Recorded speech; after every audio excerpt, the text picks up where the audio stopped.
Nous sommes de retour sur le plateau de Canal Matin. Via cet élément, vous avez bien certainement saisi que quand on est tombé, ce n'est pas terminé. On peut tomber 10 fois, 1000 fois, et puis on va se relever. J'en suis la preuve vivante. Tiens, ça me permet de revenir un tout petit peu sur mon combat contre les kilos. Je peux vous assurer qu'il y a des jours où je fais n'importe quoi, un peu comme ces dernières semaines. Ces dernières semaines, j'ai fait n'importe quoi. C'est-à-dire que on mange à tort et à travers. On va y aller comme ça ou mais on va se réveiller. Ne vous inquiétez pas, je vais me réveiller. On a un appétit qui déborde. Oui, on est un tout petit peu comme ça, mais ne vous inquiétez pas. Dès lundi, le combat recommence. Ce qui est très intéressant, c'est que vous êtes une battante, vous êtes persévérante. Ah, j'ai pas le choix. Ce qui est très intéressant, c'est que chaque fois que vous dites, OK, il va atteindre tel objectif, vous ne finissez pas atteindre cet objectif-là. Ouais. Mais non, la différence avec les autres, c'est que, oui, à regarder Soflane, comme elle a perdu du poids, c'est bien. Maintenant, ne vous dites pas que simplement que vous allez vous lever là, en une journée, vous allez perdre le poids. Ou bien que vous allez lire toutes les recettes. On va vous dire, il faut faire ci, il faut manger, je vais dire quoi, 2 cuillères à soupe de riz le matin. Moitié, quand 2 cuillères à soupe de riz. C'est vrai quand même que c'est assez délicat. Mais quand vous êtes dans un programme, que vous savez pourquoi vous êtes dans ce programme-là, vous êtes bien obligé de serrer la ceinture. Il faut avoir le mental. Bah oui. Il faut avoir du mental. Il faut avoir... Et pour les femmes qui sont en couple, eh bien, messieurs, vous qui nous regardez à l'instant, sachez tout simplement que vous êtes le point focal pour que le mental de votre épouse soit très très haut. C'est vrai. Et également, pour vous les femmes, vous qui avez un homme qui veut perdre un peu du poids, les hommes aussi, vous pouvez lire, c'est pour tout le monde. La perte du poids, ça concerne tout le monde, même les enfants à la maison. Donc, il faut absolument qu'il y ait cette fusion d'esprit, qui est...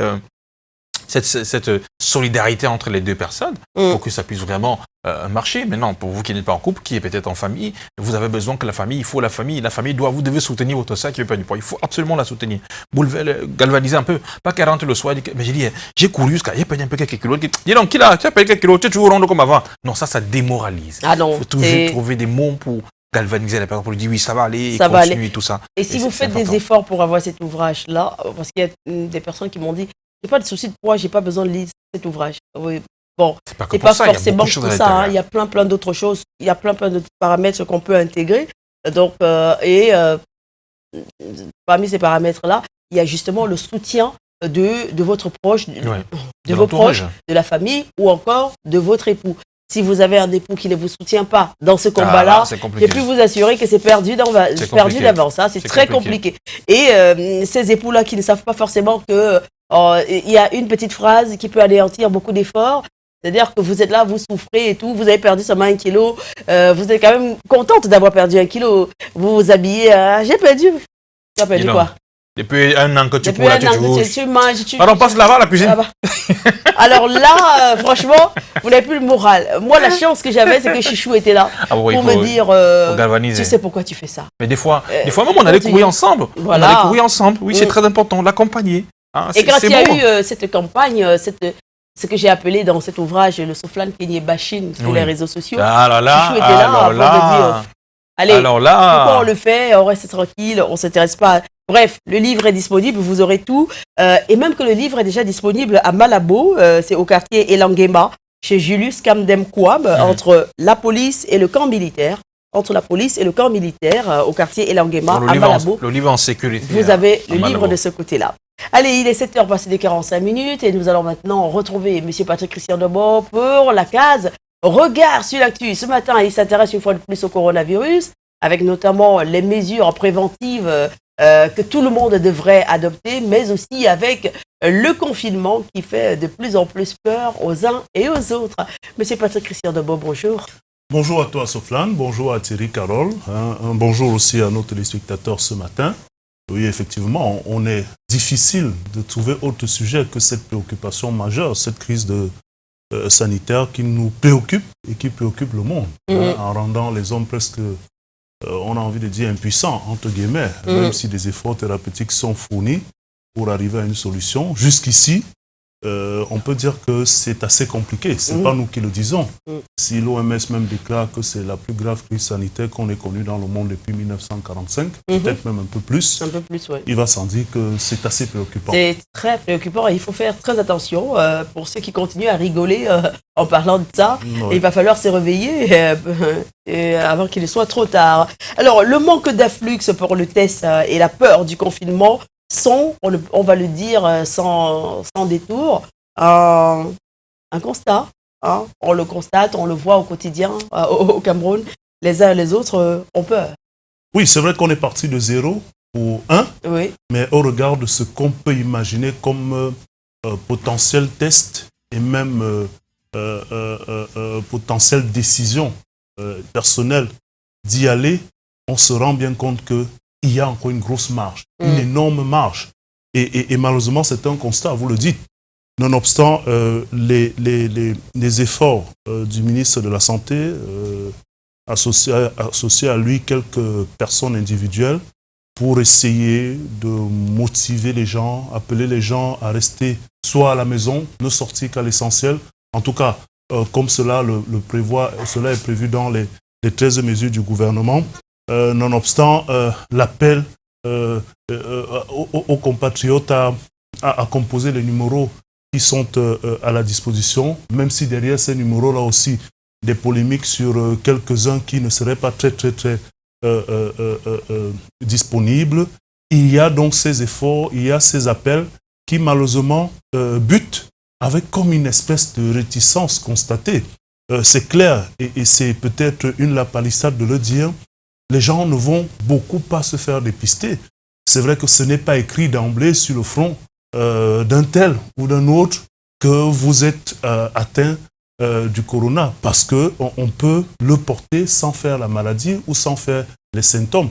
Les scientifiques parlent de la période d'incubation qui peut même pour quelques-uns aller au-delà des 14 jours et qui parfois ne se manifeste pas de la même des manières.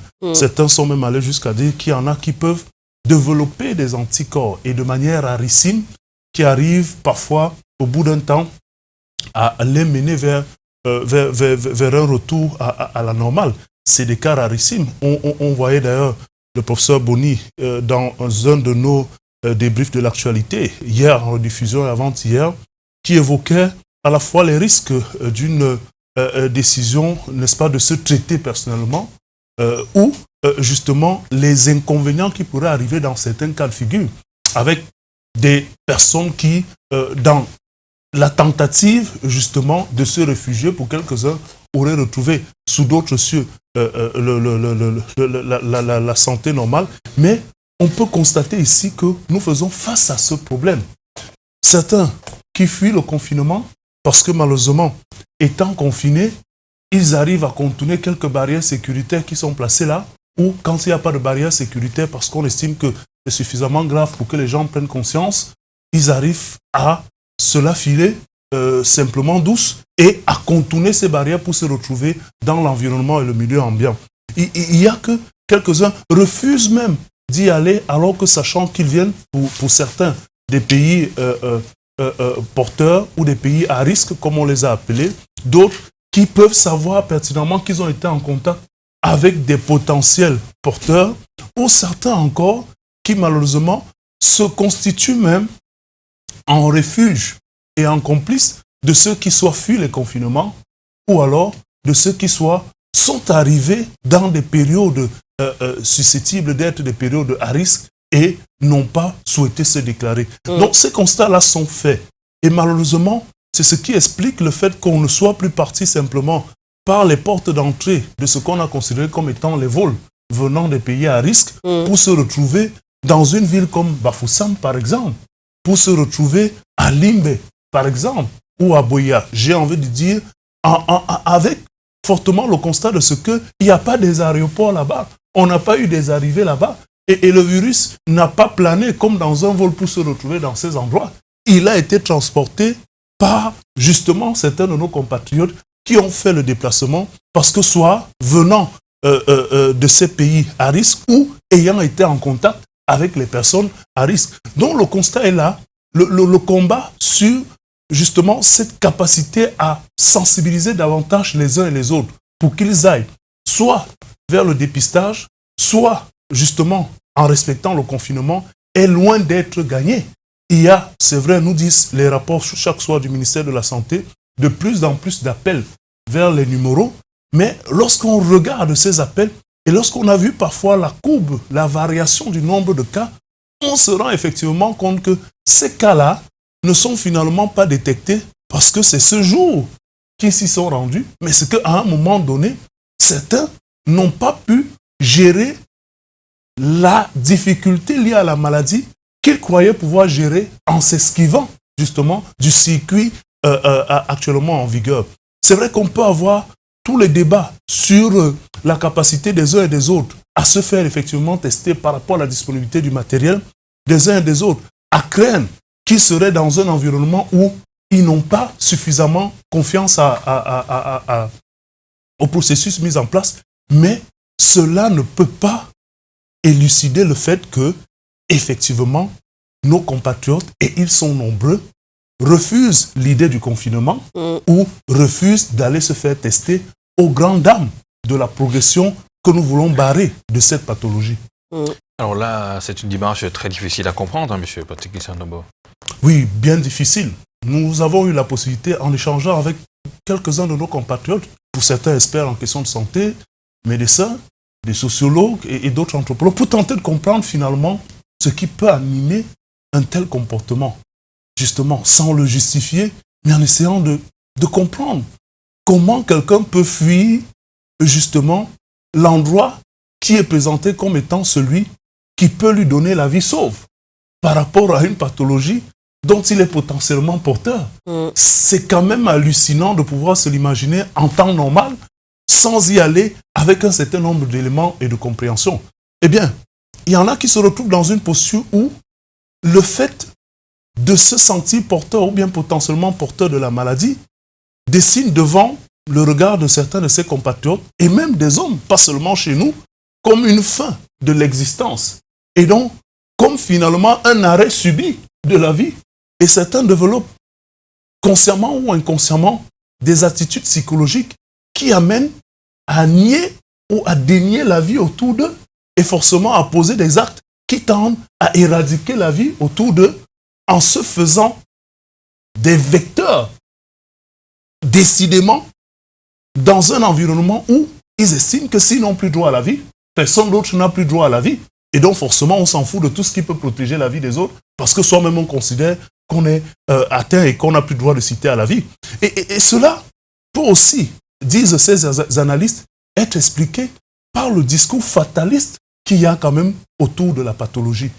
On parle comme d'une pathologie qui n'entraîne qu'à la mort, d'une pathologie qui, rien qu'à l'idée de penser qu'on l'a, pourrait simplement vous dire que c'est le chemin vers la mort. Et dans ce cas de figure, c'est aussi le lieu de se dire qu'on peut quand même regarder le discours autour de la maladie. On peut quand même présenter un peu plus des cas qui sont guéris, ici ou ailleurs. Et si possible, si on a un protocole, qu'on essaye davantage, peut-être pas de donner les détails, mais de mettre des gens en confiance sur le fait que vous pouvez être soigné si vous vous déclarez, soit à temps ou si vous suivez le processus, soit de confinement, soit de traitement qui vous est administré. Le discours semble être un discours de la mort qui inquiète et sociologiquement, certains disent que dans notre environnement, cela est davantage inquiétant quand ils observent à coup d'images et d'autres communications le sort réservé à ceux qui malheureusement perdent leur vie à l'issue de cette pathologie. Pour quelques-uns, ils sont incinérés, pour d'autres, ils sont rapidement enterrés et cela est contrastant au regard d'un certain nombre de coutumes, d'us et coutumes de notre terroir. Certains qui pensent qu'il n'y aura plus de valeur après leur mort donnée justement au corps. Et donc, dans cette dynamique, il y a des réflexes plus ou moins justifiables ou bien explicables qui se développent et qui font en sorte que certains interdisent même autour de leurs proches, surtout s'ils ont une certaine autorité en tant qu'aînés, chefs de famille, de ce qu'ils soient dénoncés ou bien entraînés vers un site de dépistage. Donc, voilà un certain nombre d'éléments. Et justement, les termes utilisés donnent parfois l'impression qu'on n'a pas d'autre choix que de se diriger vers un chemin de non-retour. Est-ce que cela peut justifier les attitudes des uns et des autres? Parce que malheureusement, on a constaté qu'il y en a qui ne sont pas seulement inconscients ou bien qui ne sont pas forcément attachés aux us et coutumes, mais qui ont des intentions criminelles. Quand ils ont plus connaissance de ce que la maladie peut être guérie et de ce que cela exige, et qu'ils décident de se fondre dans la nature, là, il n'y a pas à remettre les éléments et les considérations sociologiques ou anthropologiques. On va simplement constater qu'il y a comme une espèce de subversion ou alors d'incivisme de la part de ceux-là. Et donc, on peut tenter d'expliquer ces mécanismes en disant surtout que, sans les justifier, il est peut-être important de réadapter la manière de communiquer autour de la maladie, de présenter des aspects potentiellement dominables autour de cette maladie et de faire comprendre aux uns aux autres que le chemin soit du confinement, soit du traitement est un chemin qui peut aboutir et qui a des chances d'aboutir dans beaucoup de cas d'ailleurs. Et les scientifiques nous le disent, si vous respectez, si vous faites attention, vous protégez les autres, vous vous protégez et vous pouvez parvenir à la guérison avec de fortes chances. Encore que, sur un autre aspect, on a la possibilité de développer aussi des thérapies locales. Et vous voyez d'autres pays, on parlait du Bénin, du Burkina Faso, s'y sont mis, on parlait des potions phytothérapiques qui peuvent aussi y aller. Les scientifiques nous disent, chez nous sont à l'œuvre, on attend de voir. C'est ce type de bonnes nouvelles, de communication, qui vont certainement convaincre les plus indécis à y aller et qui vont permettre d'avoir un ascendant psychologique sur la maladie et qui permettra peut-être de barrer un peu plus la voie au virus. Merci beaucoup, M. Patrick Christian, d'abord, pour cet autre numéro de Regard sur l'actu. Eh bien, la semaine prochaine, nous ne serons plus là. On sera en confinement. Peut-être pas un confinement total visuel, oui. Peut-être pour les téléspectateurs. Ouais, confinement visuel. Mais moi, ce sera confinement total. Mais écoutez, visuellement, beaucoup de télétravail. Ce qu'on souhaite, c'est que cette période-là soit aussi une période où nous sortions de cette traversée du désert sur le plan de la santé. C'est assez compliqué de voir combien cela a un impact sur toutes nos activités, sur le quotidien. Et plus encore sur ce que cela peut créer comme psychose. Vous pouvez imaginer, pour les artistes, ils vous diront qu'il n'y a plus de gombo. Il n'y a plus de gombo sur la planète Terre. Il n'y a plus d'événements. Comment est-ce qu'ils vont faire pour pointer? Aujourd'hui, il n'y a pas de concert en live sur Facebook. Mais là aussi, je crois, et je pense comme quelques experts, que à chaque situation, notre capacité à nous adapter, à créer, à devenir ingénieux. Certains parlent du télétravail aujourd'hui qui existait avant, mais il y a des mécanismes. Soit pour divertir, c'est vrai qu'en situation de santé où on a des pertes en vie humaine, on n'a parfois pas trop la tête à vouloir divertir, mais il faut justement garder le moral haut.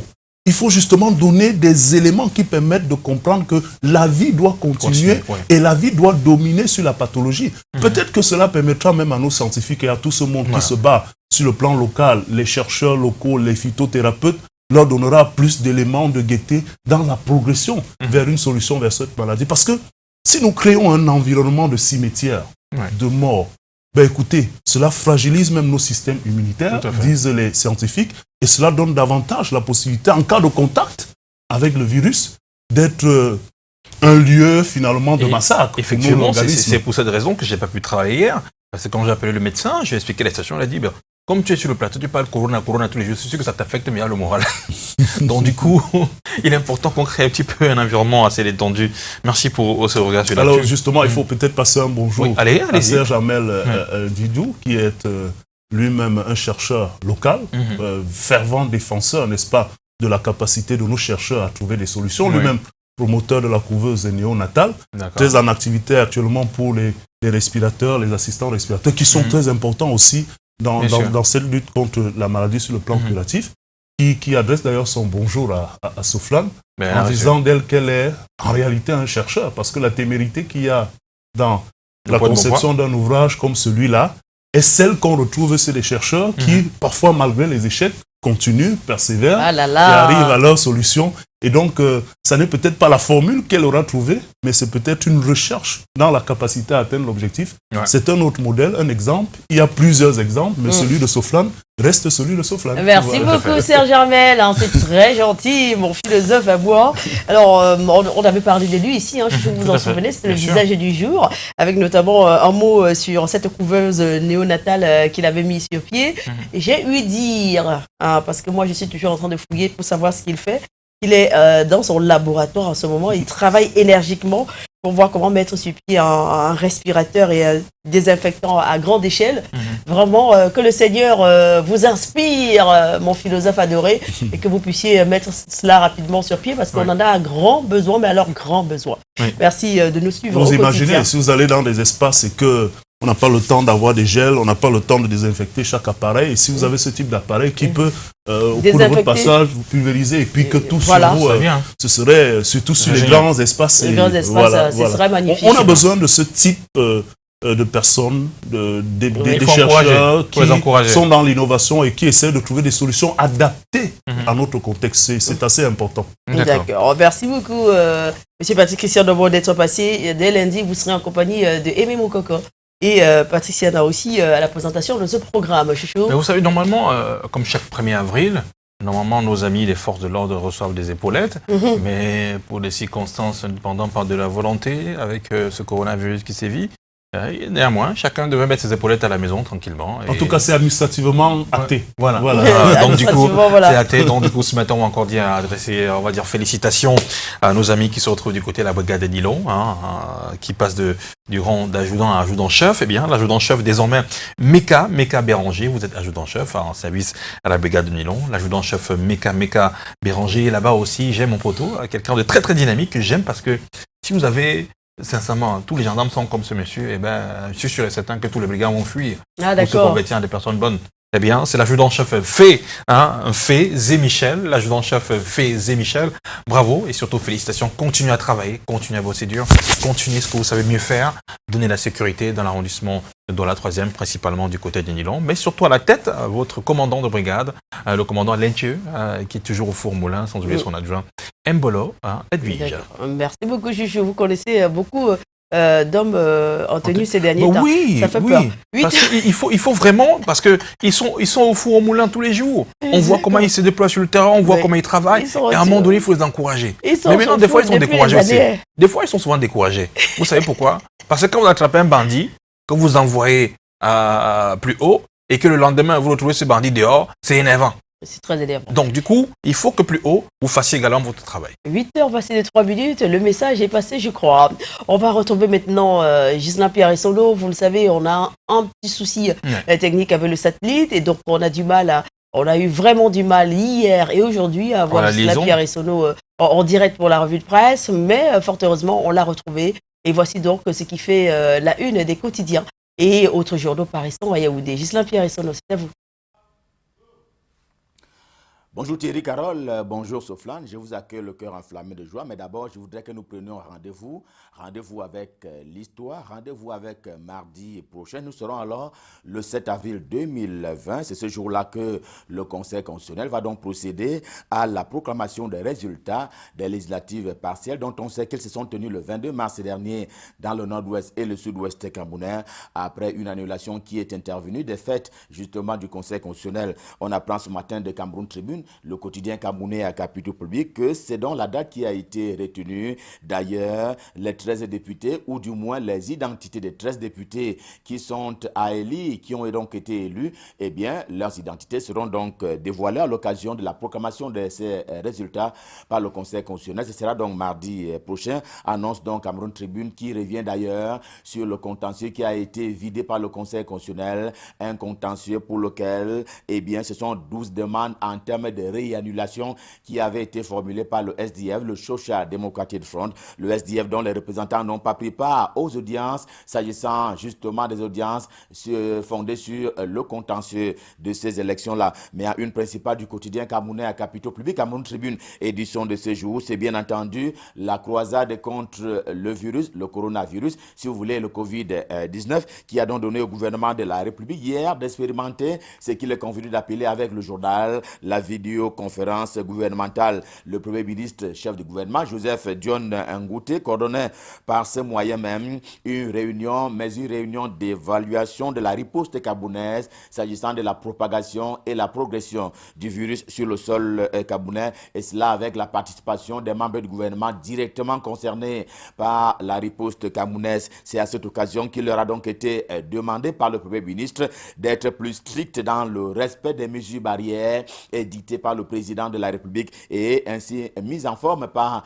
le premier ministre du gouvernement qui, lui, à son tour, a demandé à chaque membre du gouvernement, justement, de procéder au respect sans appel des dites mesures. Par exemple, le confinement des personnes qui sont mises en quarantaine, c'est un point sur lequel le premier ministre chef du gouvernement a insisté, demandant au ministre de la Santé notamment d'y veiller de façon particulière. Le quotidien L'Épervier a aussi vécu cette expérience de ce qu'il est convenu d'appeler la vidéoconférence gouvernementale tenue hier au Cameroun. Une façon est dictée par la pandémie du coronavirus qui est quelque peu en nette progression sur le sol camerounais. C'est donc cela qui fait l'objet de la deuxième une du quotidien L'Épervier ce matin. Le quotidien L'Épervier qui se souvient de ce que Mutation appelait encore il y a quelques jours les bêtisiers de la République. Il est question pour lui de revenir sur le cas du ministre en charge des sports et de l'éducation physique en une principale. Vous le voyez d'ailleurs. Eh bien, selon le journal, et ce membre du gouvernement n'avait pas pris très tôt conscience de ce qu'il allait y avoir des effets on ne peut plus néfastes du coronavirus sur le déroulement des compétitions sportives, aussi bien à caractère national qu'international. Il a donc été dit par le journal que le ministre des Sports, le professeur Narcisse Mouel Kombi, aura espéré jusqu'au bout que le CHAN se tienne donc une compétition sportive, bien entendu, se tienne finalement au Cameroun dans les termes qui avaient été prévus. Erreur. Diapason, le journal de François Mboké est également en kiosque ce matin. Lui avait déjà annoncé plutôt la crise sanitaire qui allait donc affecter les événements sportifs et qui allait entraîner ce que le journal appelle la crise financière et même économique dans la sous-région CEMAC, la communauté économique et monétaire des États de l'Afrique centrale. On voit bien que les États croupissent déjà sous le poids de ce que le journal appelle la pression financière, question de pouvoir faire face justement à la propagation du virus, pour parler ainsi du coronavirus. Le cas du Cameroun est à noter, déjà 306 cas en termes de personnes détectées positives au coronavirus, ce qui le met au classement des 6 pays les plus affectés sur le continent africain, rappelle encore Diapason, édition de ce jour. Quant à Essingan, eh bien il est question de trouver du reste que le coronavirus est utilisé par certains comme arme politique par les adversaires de l'intérieur du régime de Yaoundé. Des contradictions qui ont été notées par le journal dans la gestion de la riposte camerounaise face au coronavirus. On dirait que le gouvernement ne regarde pas dans la même direction. S'inquiète ainsi le journal Essingan qui note qu'au lieu de concentrer les efforts face au mal, eh bien c'est Franck Biya qui est mis au devant de la scène. Question justement de distraire l'attention des populations qui sont appelées à accompagner le gouvernement de la République dans la grande riposte contre la propagation du coronavirus. Les populations qui ont donc soif des informations en termes de sûreté également. Sûreté à l'instar de ce qu'a décelé justement la ministre en charge des enseignements secondaires, pour parler ainsi de Nalova Lyonga. Le journal camerounais d'expression anglaise dépose en kiosque ce matin est clair là-dessus. La ministre demande au collège même privé, à tous les collèges privés de la République du Cameroun, de procéder au paiement des salaires sans condition à tout leur personnel, surtout que ceux-ci ne fassent pas le malin, bien entendu, au risque de s'exposer à des sanctions prévues par la réglementation en vigueur et même par les lois en la matière au Cameroun, prévient justement la ministre en charge des enseignements secondaires. Le quotidien revient sur la vidéoconférence gouvernementale qui s'est tenue hier, une vidéoconférence gouvernementale à tout le moins exceptionnelle. Il s'agissait de procéder à l'évaluation de la riposte camerounaise depuis qu'elle a été lancée, et on s'en souvient, en janvier dernier, vidéoconférence au cours de laquelle le point de la lutte contre la pandémie a été fait autour du Premier ministre Joseph Diène Gouté. Rappelons-le, il y avait 17 membres du gouvernement qui ont donc constaté que le virus gambarde sur le sol camerounais. On en était, rappelle encore le journal Adika, le 17 mars dernier. Eh bien, 3 semaines plus tard, on en est à 300, voire plus en termes du nombre de personnes détectées positives. par rapport au coronavirus et ce n'est pas encore terminé. En réalité, le journal de Pongwari qui dit tout aussi en kiosque ce vendredi trouvait d'ailleurs nécessaire de relayer l'action qui a été menée sur le terrain par le ministre de la Jeunesse et de l'Éducation civique, Mounouna Foutso, pour ne pas le nommer, qui a donc apporté hier ou avant-hier également un apport matériel et même financier aux jeunes, mais les jeunes qui se sont investis dans la production du gel hydroalcoolique qui est indispensable au même titre que l'eau et le savon naturellement. Question de se désinfecter. La une principale qui brille au journal Réalité en kiosque ce vendredi renseigne sur les menaces de mort qui pèsent sur cet homme Niassa Soleil. Motif: il a osé faire annuler les élections municipales pour ce qui est de la commune de Mbangassina. En tout cas, c'est le tribunal administratif de la région du centre à Yaoundé qui a pris cette décision fondée tel qu'il était sur les motifs de falsification, notamment des procès verbaux lors de ces élections municipales à Mbangassina. Et depuis lors, eh bien, il est devenu la cible, à part les menaces de mort qui sont proférées par ce qu'il est convenu d'appeler les mauvais perdants de ce côté-là. Le quotidien Émergence, le journal de Magnus Biaga est également en kiosque ce vendredi. Il nous ramène dans la lutte contre la propagation du coronavirus pour ce qui est du Cameroun. Il est question pour le journal d'indiquer que le pays de Paul Biya se prépare même déjà sur le plan financier. C'est ainsi que l'État du Cameroun s'en va s'endetter à hauteur de 3 440 milliards de francs CFA sur le contour de cet endettement. Il est question de lire la page 4 du quotidien Émergence en kiosque ce vendredi. Émergence, il donne par ailleurs aux experts, un peu comme traditionnellement chaque vendredi, qui donne donc aux experts de s'affronter ce vendredi sur la cruciale question de la prédominance de l'économie sur la santé, au terme justement des joutes épistolaires qui sont proposées par le journal ce matin. L'on comprend que le confinement partiel ou même total, mais surtout total, que donc celui-ci cache des craintes de prise en charge sur le plan financier. Voilà la conclusion à laquelle a abouti le journal ce matin, au terme justement de ces experts qui s'affrontent dans ces colonnes ce matin. Le quotidien Mutation de Gab, Georges-Alain Boyumo, est plein dans le mille. Autant on peut surfer sur l'économie à partir de la santé, autant la politique se sert depuis quelque temps du coronavirus.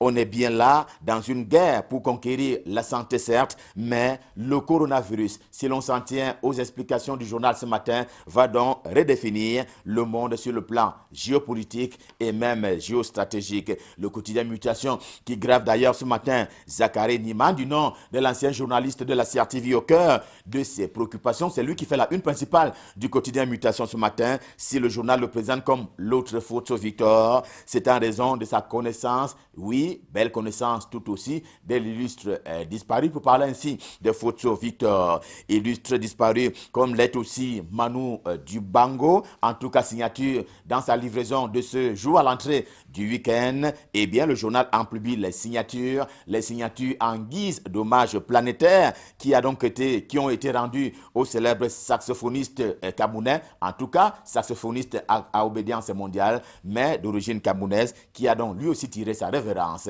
Revue de presse Made in Yaoundé, édition de ce vendredi, Stop fin, le cœur enflammé de joie. Nous vous avons servi et on prend à cœur joie. Rendez-vous pour lundi prochain quand il sera 7h. D'ici à là, je vous souhaite de passer d'excellents moments, toujours en compagnie des programmes de Canada International. Merci beaucoup, monsieur Ghislain Pierre-Solo, pour cette revue de presse. Excellente journée et surtout bon week-end à vous. Lundi, vous serez en compagnie de Ememou Koko et bien sûr de Patricia Naossi à la présentation de ce programme. Nous allons souhaiter un joyeux anniversaire à Mispa Nicole Moukouri, qui a un an de plus ce matin. Elle a un an de plus le même jour que le saint patron, pour ce qui concerne sa tendre moitié, Richard Alain Moukoko. Donc plein de bisous à Nicole Moukouri, Mispa, pour son anniversaire. C'est de la part de ses garçons Marc, Antoine et Georges Emmanuel, tous à la chefferie de la Cité de la Paix. Le partage du gâteau aura lieu évidemment dans le confinement familial. Ouais, c'est clair. Donc, c'est aussi simple que ça. Vraiment, ton anniversaire est tombé un jour bizarre, quand même. Un moment bizarre. Donc, pour tous ceux qui sont nés au mois d'avril, là, ça ne sera pas vraiment du bonheur. Non, mais on ne sait pas. Peut-être jusqu'à quand ça va s'arrêter. Bon, du moins pour l'anniversaire de l'émission, pas de grosses fêtes. Non, pas de fête. Confinement familial. La fête en famille, ce serait bien aussi. Bon, vous pouvez également faire la fête sur votre Votre WhatsApp. C'est aussi simple que ça. Ouais. Il est 8h15. On vous rappelle qu'il vous reste 15 minutes exactement pour choisir la chanson du cœur. Ce matin, il faut choisir entre Bolos et Lucam de Samson Shoga et Va-t'en de Chana Pierre. Quelle sera votre chanson du cœur et pour quelle raison? C'est à vous de décider. Nous allons repartir en musique, chouchou, avec le dernier single de l'artiste camerounais, Mr. Léo. C'est un travail magnifiquement bien fait. J'adore et j'espère que vous allez aussi adorer. Ça s'intitule Zégué Zégué.